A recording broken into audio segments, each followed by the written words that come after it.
Welcome to my channel easy food preparation. இன்றைக்கி நம்ம பார்க்க போகிறது என்ன, மீதி உப்புமா வச்சு ஒரு டின்னர் ஆர் ஸ்நாக்ஸ் எப்படி செய்யலான்னு பார்க்கலாம். இதுக்கு நான் ஒரு சின்ன பவுலில் உப்புமா எடுத்து வச்சுருக்கேன். இதை ஒரு மிக்சிங் பவுலில் சேர்த்துக்கலாம். இது நான் மார்னிங் பண்ண உப்புமா, நான் ஈவினிங் பண்ணுறதுனால அது நல்லாவே கட்டி ஆயிடுச்சு. அதனால் நல்லா உதுர்த்து விட்டுக்கலாம். இந்த அளவுக்கு உதுர்த்து விட்டுக்கலாம். இது கூட ஒரு எக் சேர்த்துக்கலாம். எக் சேர்த்து நல்லாவே கிளறி விட்டுக்கலாம். முட்டையும் உப்புமாவும் நல்லா மிக்ஸ் ஆகிற மாதிரி பிசைஞ்சிக்கலாம். இது கூட ஒரு டேபிள் ஸ்பூன் அளவுக்கு பச்சரிசி மாவு சேர்த்துக்கலாம். ஒரு பிஞ்ச், அதாவது உங்களுக்கு மிளகாய் பொடி வேணும்னா, அது காரம் வேணும்னா மிளகாய் பொடி சேர்த்துக்கலாம், இல்லைன்னா ஸ்கிப் பண்ணிக்கலாம். ஏன்னா நம்ம உப்புமாலையும் பச்சை மிளகாய் சேர்த்துருப்போம். ஸோ காரம் தேவையில்லைன்னா ஸ்கிப் பண்ணிக்கோங்க. இவ்வளோ சேர்த்து நல்லாவே மிக்ஸ் பண்ணிக்கலாம். இந்த மாதிரி மாவு மாதிரி சப்பாத்தி மாவு பிசைகிற மாதிரி பிசைஞ்சு வச்சுக்கலாம். இது நமக்கு ஒரு வடை மாவு கன்சிஸ்டன்சியில் வேணும். ஸோ இதுக்குள்ள கொஞ்சமாக உப்பு சேர்த்துக்கலாம். உப்பு உப்புமாவில் நீங்கள் எவ்வளோ சேர்த்துருக்கீங்களோ அதை பொறுத்து இது சேர்த்துக்கோங்க. இப்போ இது கூட இன்னொரு முட்டையும் சேர்த்துக்கலாம்.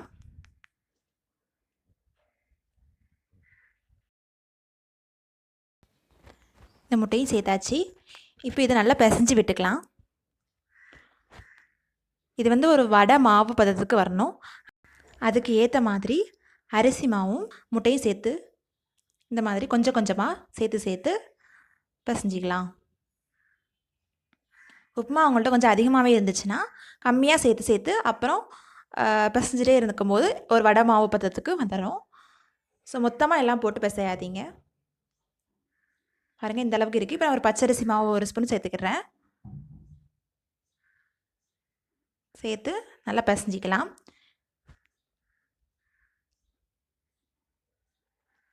இப்போ எனக்கு ஒரு வடை மாவு பதத்துக்கு மாவு ரெடி ஆயிடுச்சு. இதில் நான் கொத்தமல்லி தழை சேர்த்துக்கிறேன். கொத்தமல்லி தழை சேர்த்தாச்சு. ஸோ இது மாவு ரெடி ஆயிடுச்சு.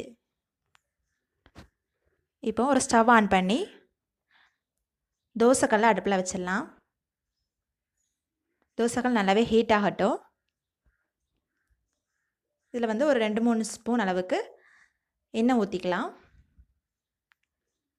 எண்ணெய் ஊற்றி எண்ணெய் எல்லா இடத்துலையும் படுற மாதிரி ஸ்ப்ரெட் பண்ணி விட்டுக்கலாம். நம்ம ஒரு கட்லட் மாதிரியும் போட்டு எடுக்கலாம், அடை மாதிரியும் போட்டு எடுக்கலாம். எப்படின்னு நான் காமிக்கிறேன் பாருங்கள். இந்த மாதிரி மாவை ஒரு உருண்டை அளவில் கையில் எடுத்து தட்டி விட்டுக்கலாம். மாதிரி தட்டி போட்டு எடுத்துக்கலாம். ஒரு 2-3 டைம்ஸ் மாற்றி போட்டு வேக வச்சுக்கலாம். 2 பக்கமும் நல்லாவே வேகணும். ஒரு கோல்டன் ப்ரௌன் கலரில் வர வரைக்கும் வேக விடணும். மாற்றி போட்டுக்கலாம். அப்படி நல்லாவே வெந்திருக்கும். ஸோ வேகாததை கொஞ்சம் மாற்றி போட்டு எடுத்துக்கலாம்.